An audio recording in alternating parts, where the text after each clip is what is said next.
கோபி சத்தி சாலையில் சடலத்துடன் போராட்டம்.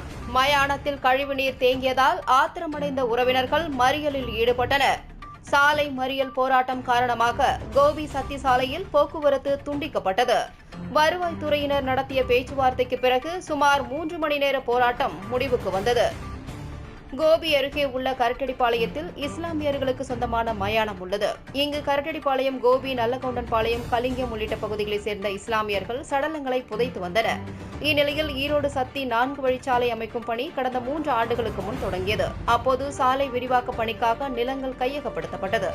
அதில் இஸ்லாமியர்களின் மயானத்தில் சுமார் 10 அடி அகலத்திற்கு நிலம் கையகப்படுத்தப்பட்டு முன்புறம் இருந்த சுற்றுச்சுவர் இடித்து அகற்றப்பட்டது. இப்போது இடிக்கப்பட்ட சுவற்றில் நெடுஞ்சாலைத்துறையினர் இழப்பீடு தொகையும் வழங்கியிருந்தனர். அதைத் தொடர்ந்து மயானத்தின் முன்புறம் குழாய் வடிகால் அமைக்க நடவடிக்கை எடுக்கப்பட்ட போது மற்ற இடங்களில் உள்ளது போன்று கான்கிரீட் வடிகால் அமைக்க வேண்டும் என மற்றொரு தரப்பினர் கோபி கோட்டாட்சியர், தாசில்தார், நெடுஞ்சாலைத்துறை உள்ளிட்ட பல்வேறு துறை அதிகாரிகளுக்கு மனு அளித்தனர்.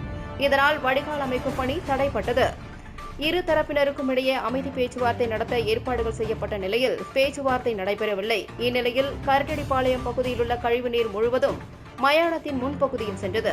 இந்நிலையில் நல்லகவுண்டன்பாளையத்தைச் சேர்ந்த சவுகத் அலி என்பவர் வயது முதிர்வு காரணமாக உயிரிழந்தார். அவரது உடலை அடக்கம் செய்ய உறவினர்கள் மயானத்திற்கு சென்றனர். சடலத்தை அடக்கம் செய்ய மயானத்தில் குழி எடுத்த போது மயானம் முழுவதும் கழிவுநீர் இருப்பது தெரியவந்தது. இதனால் சடலத்தை அடக்கம் செய்ய முடியாத நிலை ஏற்பட்டது. இதனால் அதிர்ச்சியடைந்த சவுகத் அலியின் உறவினர்கள் இதுகுறித்து பள்ளிவாசல் நிர்வாகிகள் மற்றும் பொதுமக்களுக்கு தகவல் தெரிவித்தனர். அதைத் தொடர்ந்து அங்கு திரண்ட 200க்கும் மேற்பட்ட இஸ்லாமியர்கள் சவுகத் அலியின் சடலத்தை கோபி சத்தி சாலையில் வைத்து மறியல் போராட்டத்தில் ஈடுபட்டனர். மயானத்தில் கழிவுநீர் தேங்காமல் இருக்க வடிகால் வசதி செய்து தர வலியுறுத்தியும் சுற்றுச்சுவர் அமைக்க நடவடிக்கை எடுக்க வலியுறுத்தியும் போராட்டத்தில் ஈடுபட்டனர். மறியல் போராட்டம் காரணமாக கோபி சத்தி சாலையில் போக்குவரத்து முற்றிலும் துண்டிக்கப்பட்டது. இதனால் வாகனங்கள் மாற்றுப்பாதையில் திருப்பிவிடப்பட்ட நிலையில் தகவல் அறிந்து அங்கு வந்த கோபி தாசில்தார் கார்த்திகேயன், காவல்துறையினர், நெடுஞ்சாலைத்துறையினர் மறியலில் ஈடுபட்டவர்களிடம் பேச்சுவார்த்தை நடத்தினர். ஆனால் வடிகால் அமைக்கவும் சுற்றுச்சுவர் அமைக்கவும் நடவடிக்கை எடுத்தால் மட்டுமே மறியல் போராட்டத்தை கைவிட முடியும் என கூறி தொடர் போராட்டத்தில் ஈடுபட்டனர். அதைத் தொடர்ந்து அதிகாரிகள் பேச்சுவார்த்தைக்கு பிறகு சடலம் அடக்கம் செய்யப்பட்டது. அதைத் தொடர்ந்து வருவாய்த்துறை, காவல்துறை, நெடுஞ்சாலைத்துறை அதிகாரிகள் மற்றும் இஸ்லாமியர்களுடன் பேச்சுவார்த்தை தனியார் மண்டபத்தில் நடைபெற்றது.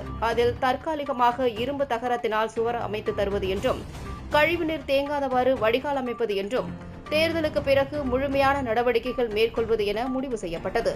சடலத்துடன் சாலை மறியல் போராட்டம் காரணமாக சுமார் 3 மணி நேரம் போக்குவரத்து பாதிக்கப்பட்டது.